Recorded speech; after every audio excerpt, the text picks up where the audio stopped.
안녕하세요. 저는 코리아 요리 아트 아카데미의 신세미 강사입니다. 오늘은 소고기를 이용해서 프랑스의 대표적인 가정식인 비프 부르기뇽을 만들어 보려고 할 텐데요.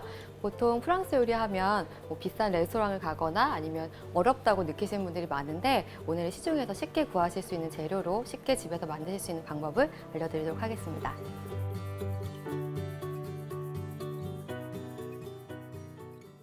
제일 처음 메인 재료인 소고기를 좀 손질할 텐데요. 보시면 이렇게 제가 핏물을 좀 빼놓을 거예요. 여기 팁이 있다면 중간에 샴푸를 한 번 정도 갈아주시면 더 깔끔하게 제거를 하실 수가 있어요. 고기의 핏물을 빼는 동안 채소를 손질하도록 할 텐데요. 좀 오래 뭉근하게 끓여줄 거기 때문에 좀 큼지막하게 써시면 되거든요. 다음으로는 양송이버섯 손질하도록 할 텐데요. 물에 담가서 씻지 마시고 깨끗한 키친타올이나 아니면 깨끗한 행주에다가 물만 살짝 적시셔서 꼭 짠 다음에 겉면만 살살 닦아주시면 돼요. 통으로 넣는 것보다 살짝 으깨서 넣어주실 건데 이렇게 넣어주면 훨씬 더 풍미가 살아나고 향이 강해지니까 딱 대시고요. 손바닥으로 한번 쳐주세요. 다음으로 메인 재료인 고기를 손질하도록 할 텐데요. 다 물기 빼셨으면 이렇게 키친타올로 톡톡 해서 마저 더 깨끗하게 빼주시고요. 사실은 비프 부르기뇽을 할 때 소고기 사태 부위나 양지 부위를 많이 써요. 고기가 담백하고 육즙이 많은 부위이기 때문에 그 부위를 많이 쓰시는데 오래오래 더 3시간, 4시간 오래오래 끓이셔야 하거든요. 근데 집에서 이렇게 하시기 너무 힘드시니까 오늘 제가 좀 더 부드러운 안심 부위를 사용하도록 할 거예요. 큼지막하게 썰 거예요. 깍둑 썰기를 좀 하도록 할게요. 비슷한 크기로 잘라주시는 게 좋겠죠? 큼지막하게 자르셨으면 고기 손질이 다 끝났어요. 마지막으로 베이컨을 손질하도록 할 텐데요. 아무래도 오랜 시간 끓여줄 거기 때문에 좀 더 도톰한 거 쓰시면 좋겠죠? 이거는 그냥 한 입 크기로 써시면 돼요. 한 1, 2cm 정도로 이런 식으로. 이 베이컨에서 나온 기름을 이용해서 이 채소들을 볶아주도록 할 건데요. 그렇게 하시면 훨씬 더 풍미가 살아나니까 이렇게 지금 지글지글 이렇게 온도가 좀 올라가면 베이컨을 넣고 보시면 지금 기름이 좀 살짝 나왔을 거예요. 이 오일을 채소 볶는 데 쓰도록 할게요. 베이컨은 어느 정도 노릇노릇하게 볶아졌으면 따로 접시에다 좀 절어주세요. 기름이 좀 충분하게 나왔다 싶으시면 더 이상 안 두르셔도 되고요. 좀 모자랄 것 같다 싶으시면 오일을 살짝만 더 둘러주세요. 살짝 두르신 다음에 불은 계속 센 불로 유지를 할 거예요. 이 상태에서 양파하고 당근, 샐러리를 넣고 볶아줄 건데요. 이때 만약에 내가 조금 더 공을 들이겠다 하시면 양파의 식감을 좀 살리기 위해서 반 분량만 볶으시고 나머지는 따로 볶아서 마지막에 넣도록 할 텐데 나 너무 귀찮다 하시면 그냥 한 번에 다 넣으셔도 상관없어요. 채소는 이렇게 오래 볶으실 필요는 없고요. 센 불로 잠시만 볶아서 향을 내주시면 돼요. 향을 내신 다음에 바로 건져내실 거예요. 오일을 조금만 더 두르시고요. 손질해놨던 고기를 넣고 겉면만 살짝 갈색이 나도록 구워주도록 할 거예요. 너무 타지만 않게 잘 긁으시면서 볶아주시면 돼요. 그래서 겉면만 살짝 익혀주시는 거예요. 왜 이렇게 하냐면 완벽히 익히는 과정이 아니에요. 이렇게 하셔야 오래 끓여도 안에 육즙이 유지가 되기 때문에 겉면만 살짝 굳혀주시는 실링이라는 과정을 거치는 거예요.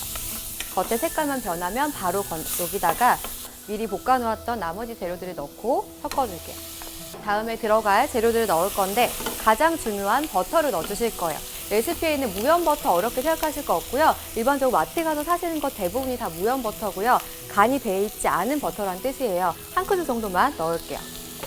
그 다음에 제가 토마토 홀이라는 걸 넣을 건데요. 보시면 이렇게 토마토 껍질을 벗겨놓은 거예요. 이거 간이 돼 있는 건 아니고 그냥 순수 토마토니까 이거 여기다 하나 넣어주세요.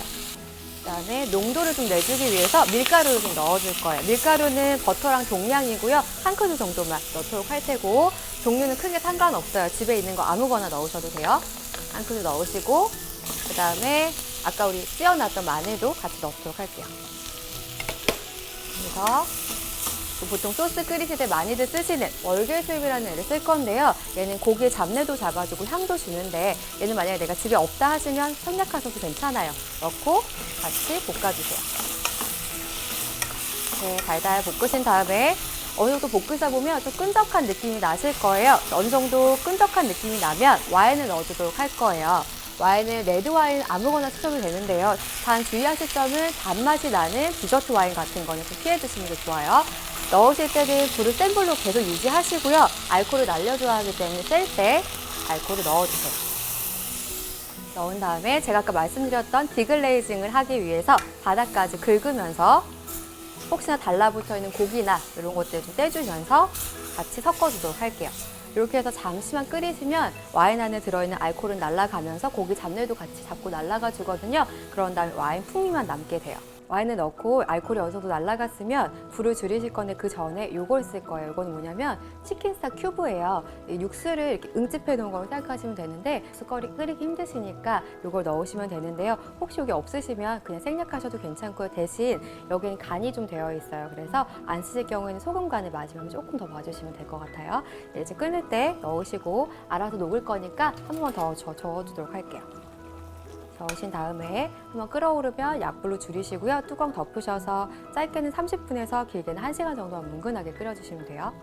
비프브르기뇽이 어느 정도 익고 나면 고기도 익고 농도가 좀 걸쭉하게 나오고 나면요. 마무리를 하도록 할 텐데요. 좀 아삭한 식감을 좀 살려주기 위해서 반은 제가 남겨놨었잖아요. 이걸 따로 볶아서 넣으시면 훨씬 더 맛있게 드실 수가 있어요. 팬을 먼저 달구도록 할게요.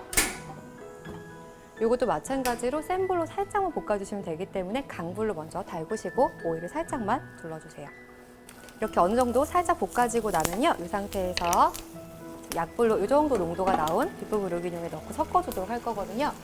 그래서 제가 약불로 뭉근하게 끓였었죠. 마지막에는 불을 다시 크게 올리셔서요. 섞어주실 거예요. 볶아놓은 재료 다 넣으시고 같이 잘 섞어주세요. 마지막 마무리로 골고루 소스가 묻을 수 있게 섞어주신 다음에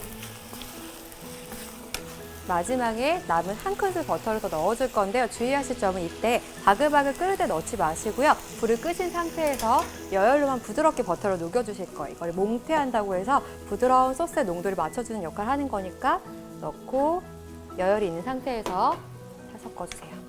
난 버터 많이 넣기 싫어요 하시면 안 넣으셔도 되지만 이렇게 한번 넣어주시면 훨씬 더 풍미가 좋아지니까 한 큰술 정도 넣어서 잘 녹여주세요. 혹시 모르니까 마지막 간을 한번 보시고요. 혹시 필요하다면 한 꼬집 정도 소금 더 넣으셔서 간을 맞추시면 돼요. 자, 이렇게 버터가 다 녹았으면 접시에 담아보도록 할게요. 약간 오목한 접시를 쓰시고요. 양파도 마저 이때도 월계의 수분 빼고 넣으실 거예요. 접시에 담으셨으면 마지막 가니스를 좀 올려줄 건데 있으시면 하시고 없으시면 빼도 되는 과정이긴 해요. 예쁘게 더 먹음직스럽게 담기 위해서 얘를 조금만 뿌려줄게요. 훨씬 더 먹음직스럽게 담으실 수가 있어요. 그래서 마무리하도록 하겠습니다. 고급스러운 프랑스 요리 어렵지 않으시죠? 주변에서 쉽게 구하실 수 있는 재료들로 특별한 메뉴 만드실 수 있으니까 지인분들 초대하셔서 실력 발휘 한번 해보시면 어떨까요?